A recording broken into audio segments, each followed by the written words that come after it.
On this week's edition of New York Now, Governor Kathy Hochul gave her second State of the State speech this week. We'll have details and analysis with this week's panel. Plus, Senate Republican leader Rob Ork joins us with his take on the speech and more. I'm Dan Clark, and this is New York Now. Today, the Senate majority will pass legislation. I will fight like hell for you every single day, like I've always done and always will. Passing these bills on the floor, making yet another stand for New York. Welcome to this week's edition of New York Now. I'm Dan Clark. So last week was technically the first week of this year's legislative session in Albany, but the real work started this week when lawmakers got their committee assignments and bills started to move. And the highlight of the week was Governor Kathy Hochul's second now State of the State address. You'll remember that last year, Hochul moved it back to the Assembly chamber, where it's been traditionally held for decades. And she laid out a few big-ticket items for this year's legislative session, like a major investment in housing, healthcare, and more. Take a look. It was Governor Kathy Hochul's first State of the State as an elected governor. And with an election behind her, she's looking to make some big moves in this year's legislative session. As I said in my inaugural address, when we are united, there's no stopping us. When it comes to the mountains yet to be climbed, we're ready to scale them this year because of the peaks we already summited last year. The big ticket issue this year is housing. Hochul said she wants 800,000 new homes built in New York over the next decade. The plan would lean on localities to help create that housing with financial help from the state, some new tax credits, and changes to zoning laws. Every single locality across the state will have a target for building new homes. Upstate, the target is for the current housing stock to grow 1% every 3 years. Believe me, it's very manageable. Downstate, 3% every 3 years. And the plan would provide extra incentives for affordable housing units. That's to reflect the state's rising cost of living, while inflation remains high. And to that end, she also wants to raise the state's minimum wage and tie it to inflation, meaning it would go up each year with the cost of living. Costs go up, so will wages. So will wages. Our families deserve this. Like other states that have implemented this policy, we'll put on guardrails to make sure employers, the increases are predictable for them. I understand this. We also need to have flexibility in the event of a recession.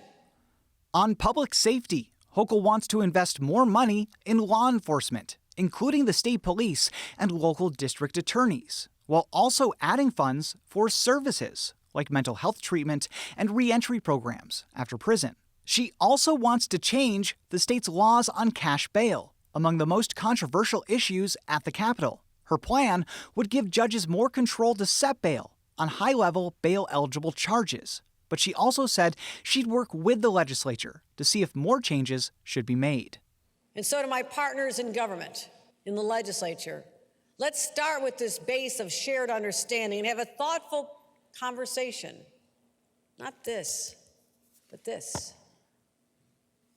And talk about what we can do during the budget process and make improvements to that law. On education, Hochul wants to boost funding for public schools by $2.7 billion and continue the state's expansion of pre-K. And on healthcare, Hochul wants to create a new commission on the future of healthcare and boost coverage options for Medicaid recipients and those on the state's low-cost essential healthcare plan. She also wants to boost mental health care, proposing more inpatient beds and supportive housing. We have underinvested in mental health care for so long and allowed the situation to become so dire that it also has become a public safety crisis as well. Details on those proposals and a lot more are anticipated in Hochul's executive budget proposal, which we're expecting in the coming weeks. And of course, that's just a sampling of Hochul's agenda. We'll have some more details online. And we caught up with a few top lawmakers after the speech for their reaction. Assembly Speaker Carl Heastie, a Democrat from the Bronx, said he would have to see more details on some of the governor's proposals, but backed her plan to tie the state's minimum wage to inflation. I think that's a very important thing. I think the people on the lower rungs of the economic scale have been squeezed. So the fact that you're looking to always adjust the minimum wage, I think it's a very good proposal. But on the other side of the aisle, Republicans said they didn't hear enough from Hochul on lowering the state's cost of living, a top issue for New Yorkers. And Assembly Republican leader Will Barclay argued that raising the minimum wage wouldn't be the right approach. And by mandating certain wages, I think that just drives business away. Instead of ultimately what we want to do is have more jobs, more opportunities in New York, and raising the minimum wage isn't the way to get there.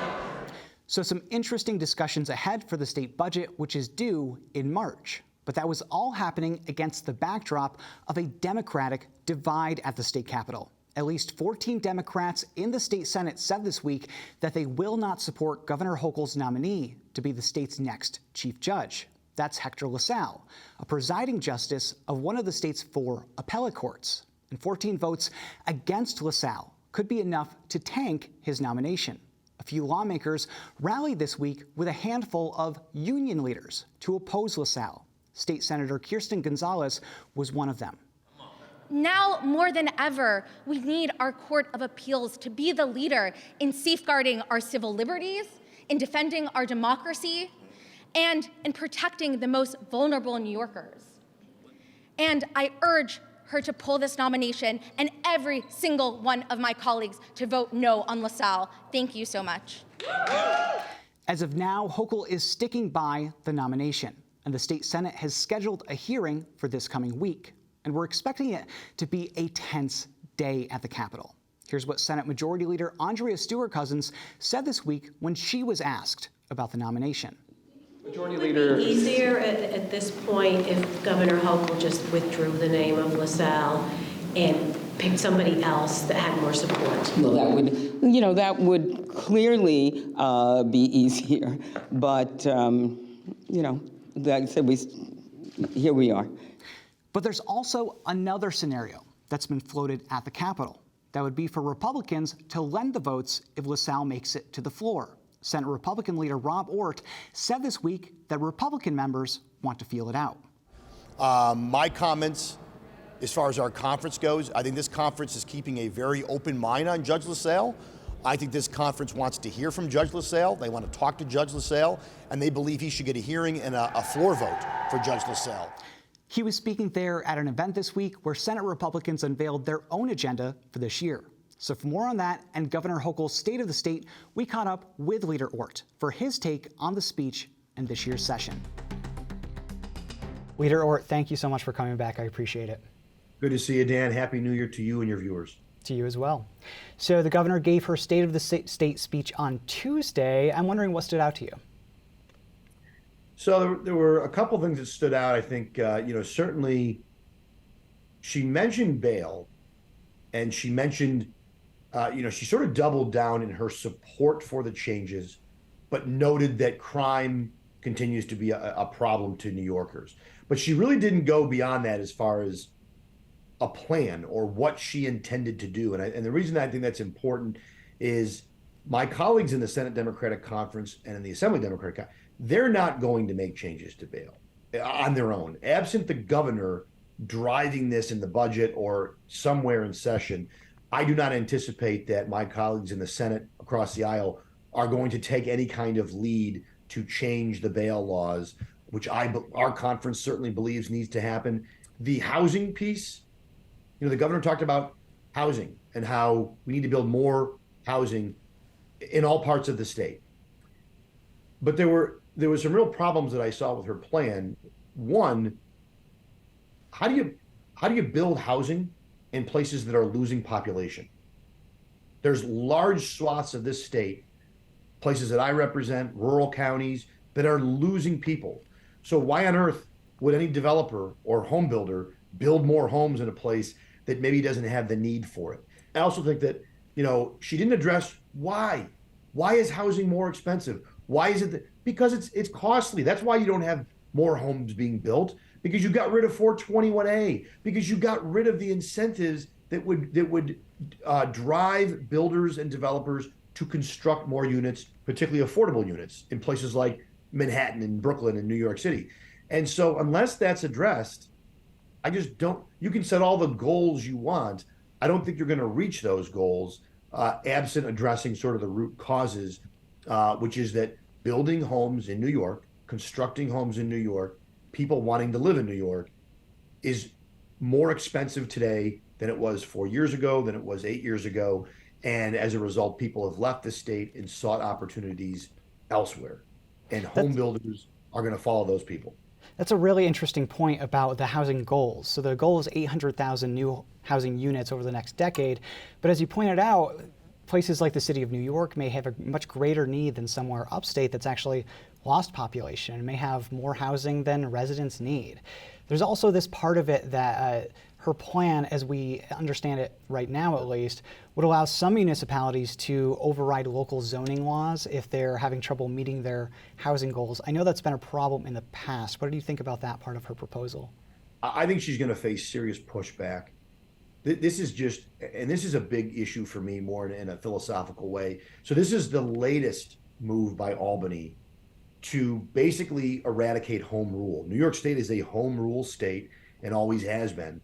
And Albany in recent years, mostly driven by people out of New York City, has decided that we're not going to recognize local zoning. We're not going to recognize basically local laws passed by local elected bodies because we don't think that's the right thing. And by we, that means usually somebody from Manhattan or somebody from Brooklyn or somebody from the Bronx. And I just think it is offensive to me as a upstate leader, but I think it should be mostly offensive to any local town board member, county executive, board of appeals member, zoning board member, and that is sort of the frustrating piece. And as the governor being from Western New York, having been a town board member, a county clerk, I'm surprised that she would go down this path because she more than maybe anybody knows the importance of local governing leaders making those decisions.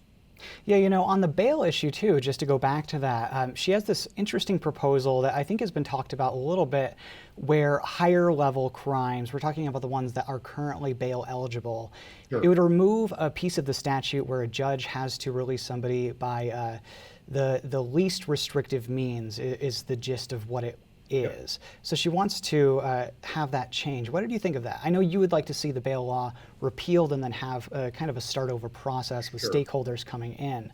But does that get us closer to where you would want us to be? It addresses a key point, which the language about least restrictive means, when I've talked to judges and DAs, that has been the problem, that even with some of the tweaks, or even saying that, judges will get discretion on some of these offenses, as long as that language is in there, the person is going to be released without bail. That is sort of the key piece of this law that ensures that most defendants will be released with a desk appearance ticket. And I think that's an important part, a hugely important part. I don't want to undersell that. But obviously, we would like to see more. I do think there a dangerousness standard in there, meaning allowing judges to say this person has been, arrested 4 times in the last month, or based on the offense, the charge, domestic violence, or what have you. I think I'm going to hold them because I think they pose a greater risk to the public or to even themselves.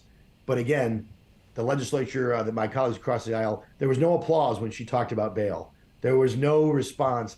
And I think that shows that she's going to have to be really serious about getting this done, because I do not think my colleagues on the other side of the aisle have any appetite to try to fix this, even though a majority of New Yorkers, I think, would say they would like to see something done about cashless bail. Yeah, I think it'll be a fight in the state budget in March, or maybe after March. I guess we'll have to see when it comes to the forefront of everything. Another interesting proposal that I want to touch on before we run out of time is this plan from Hochul that would index the minimum wage to inflation. So as much as inflation goes up, the minimum wage would go up in New York. We're at $15 an hour for the suburbs and New York City, a little over $13 upstate right now. So we don't know where it would actually go. But what do you think about the idea of tying it to inflation? My concern when you talk about raising the minimum wage yet again, and I've only been, I say only, I've been here for 8 years. We already passed a minimum wage increase in my time in the Senate. And now we're talking about potentially increasing it further. My concern is if it goes up, especially tying it to inflation. Inflation's been at some record numbers. Yeah. So you could have minimum wage jump considerably if it's tied to this. And we know what that does. It causes compression. It causes other things to go up, like basic goods and services. And for someone that might be out of work or someone, that affects them as well. So, and it's going to cause employers another reason potentially not to hire more people, because they're going to say, I can't afford to hire all these folks. So we're going to have to make do with what we have. And so I just don't know if this is the answer to the issue of making New York more affordable. I actually will argue this is going to help continue making New York one of the most expensive states to live in the country. And I think it's going to be a big issue in the budget in March if it gains traction. I know that some Democrats in the legislature want to see it move forward. Others may be less inclined, especially those upstate. So we'll see where it goes. Senate Republican leader Rob Orr, thank you so much. Dan, good to see you. So it's been a busy week in Albany. Let's get into it with Joe Spector from Politico and Keisha Kluge from Bloomberg Government. Thank you both for being here. Thanks for having us. So this was the governor's second State of the State address. Joe, I'm going to go to you first. What stood out to you? Well, what stood out was, what did the governor race last year show that the most important things were for voters? Affordability and crime. And, let's face it, it was the closest governor's race since 1994. And due to the fact that Lee Zeldin was effective in hitting on those two issues. So what did the governor talk about? Affordability and crime. And particularly on the affordability piece was interesting. There's no secret that New York leads the nation in out-migration and population loss. So, you've heard governors talk for a long time, for decades, in fact, about the need to try to stem that tide, try to bring people back to New York, try to lower taxes. We have a property tax cap. They give back money each year through various tax programs. But Hochul's trying to look at like a systematic way to make it more affordable, and that was in part through her housing plan, which she's trying to create more housing, particularly in the New York City suburbs and in upstate, to try to, if you have more housing, then theoretically it might be cheaper for people to live, and then from people from New York City, where it's increasingly hard to find housing and makes it more expensive, then there might be an ability to lower some of that. I think the zoning part, so we've talked about it earlier in the show, but there's a part of her plan that would I don't want to say force, because we don't really know the exact details of it, but it would allow local governments to, or the state to override local zoning changes to make some of these changes for housing in the long term. Joe, do you see that being a big fight? Oh, I see that being a big fight. I mean, when you're coming in as a state and trying to tell local municipalities, you need to build X number of houses. I think it's like 3% a year in sort of in the inner ring suburbs, and then 1% a year. It's the reason why a lot of times New York tries to dissolve villages, and it usually gets shut down. People like their local government, they like their local control. So how's the governor going to convince people on Long Island or in Westchester or Rockland or wherever that you need to build X number of houses to bring in new people? What does that do to the schools? What does that do to the infrastructure in these communities? And so there's a lot of questions there, and I think it's going to be, it was talked about during the State of the State, we wrote about it, but it's going to be a real big issue going forward. I think so too. Keisha, what stood out to you? I know that you covered the minimum wage part of it and some other parts. Yeah, so I think touching on Joe's issue of affordability that the governor brought up, she is planning on tying the minimum wage to inflation, which I think goes halfway to what unions and worker advocates want, especially like Senator Ramos and Assemblywoman Joyner both have a bill that would first raise the minimum wage and then attach it to inflation, so that it basically takes it out of the legislature, so you don't have to have this fight every few years, and it would just tie it to the increases that we're all seeing. So I think she got a standing ovation on that part, but there's still a lot of work to do. So I think we'll kind of see what happens, especially in the budget and then as the process unfolds. We also saw a lot of stuff on climate. She talked about electrifying buildings, banning new gas installations by 2025 for small buildings, I believe it was 2028 for larger buildings. This is the fight against the gas stove, which I think there are a lot of opinions on one way or the other. Right. So we'll kind of see how that plays out as well. And I'd also like to note something that she didn't discuss at all, which is education, which... Yeah, there was, it was in the book. We get a Yes. 277-page book with all the governor's proposals every year. It varies page length. And there were some sections on education, but as I was putting together our story this week for it, I did notice in the speech she didn't talk about it. Yeah. I wonder why. I don't know, and especially if you're touching on affordability, she talks about herself as the first mother governor, and so it's kind of interesting that she didn't touch on that. The state in the book did say that it would fully fund schools under this foundation aid formula that has been, the bane of everyone's existence, trying to get this thing fully funded for decades now. And so I don't know, we'll kind of see from that. And I'd like to note too that, of course, this wasn't the budget, so this is just her policy proposal. So there's a lot of top line issues that she touches on that we need to wait and see what the actual bill language says. A lot of these issues, a lot of the proposals that she's putting forward and that have been talked about at the early part of session have kind of set up this divide at the Capitol, where we have Democrats controlling both chambers of the legislature and the governor's office, but we have this faction of Democrats in the state Senate and the Assembly that are considered far left, more progressive types, pitted against the more moderates. Joe, I want to ask you just politically, does that make it more difficult for the governor this year? Democrats control everything, but it seems like it doesn't help us get to solutions faster sometimes, like when they're trying to strike a deal. Yeah, that's right. You have everything controlled by Democrats, but that doesn't mean they're in lockstep with each other either. I mean, they come from different parts of the state. An upstate Democrat can be quite different than one from New York City. And so you see some of that. Now, last year's election, some moderates did lose, so I think it's pushed the legislature, the Democrats, more to the progressive end, so that's created a little bit of a divide. But yeah, when you talk about issues like bail, for example, right? I mean, we'll talk a little bit more about that, but she wants to have this least restrictive standard removed, where judges would have essentially more discretion to set bail, which has been at the crux of this issue since the law was first passed in 2019. So maybe some moderate Democrats would support bail changes, but I don't think you're going to see progressives. Carl Hastie, has talked about it. You're not going to see them moving to do much on bail, but, we'll see. We'll see what the budget comes out with. I agree. I mean, the Democrats that lead the Assembly and the Senate have been very resistant to bail changes, to the point where last year it only happened because the governor kind of brought it up last minute in the budget negotiations.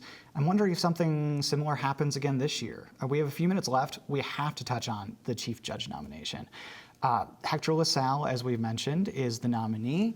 And it's kind of like this same situation where we have progressives trying to block the nomination and moderates kind of like, it seems like they're on the fence. It doesn't seem like there's a lot of moderates coming out with strong support for LaSalle. Keisha, where is this fight right now? Yeah, it's really interesting though, because it's kind of gaining traction. There's several sides to it. There's Latinos for LaSalle who want to see, the first Latino chief judge on the Court of Appeals.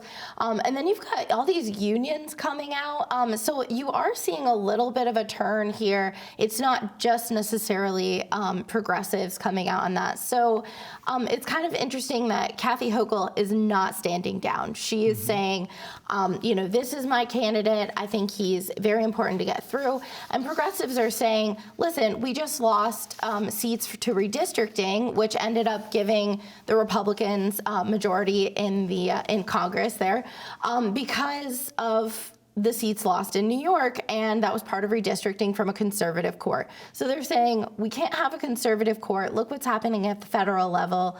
Work with us to get a candidate that works. And so we'll see what happens with, it sounds like the Senate doesn't have enough votes to make it out of Judiciary Committee, and therefore it wouldn't go to the floor. And then there's this whole constitutional Maybe, question. I don't know. Yeah, no one, this has never happened. This process was set up in the 70s. There's only been 2 times where the Senate Judiciary Committee didn't agree with the judge's candidate. In both situations, they sent it without recommendation to the floor for a vote, and they were the governor had wrangled enough votes to get it on the Senate floor passed. Yeah. In this case, the committee is saying we don't have enough votes to even do that. It's probably going to die in committee. Wow, we got 30 seconds left. Joe, just compared to this process in the past, this seems messier than usual, right? As Keisha was saying. Yeah, you usually see this on the federal level, right? Yeah. For the U.S. Supreme Court. Now we're seeing it here in our backyard in New York. So just set the stage. Wednesday, there'll be the confirmation hearing for LaSalle.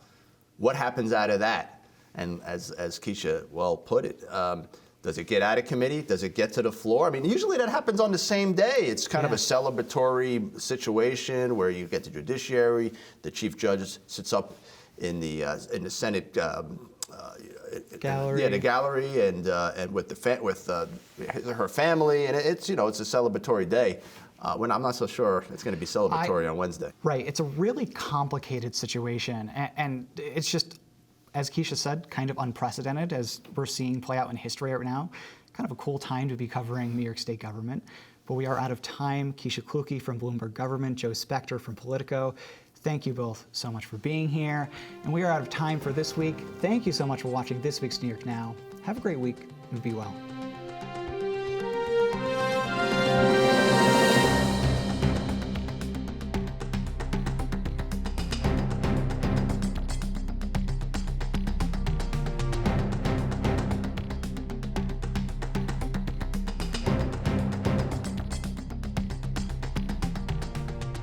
Funding for New York Now is provided by WNET,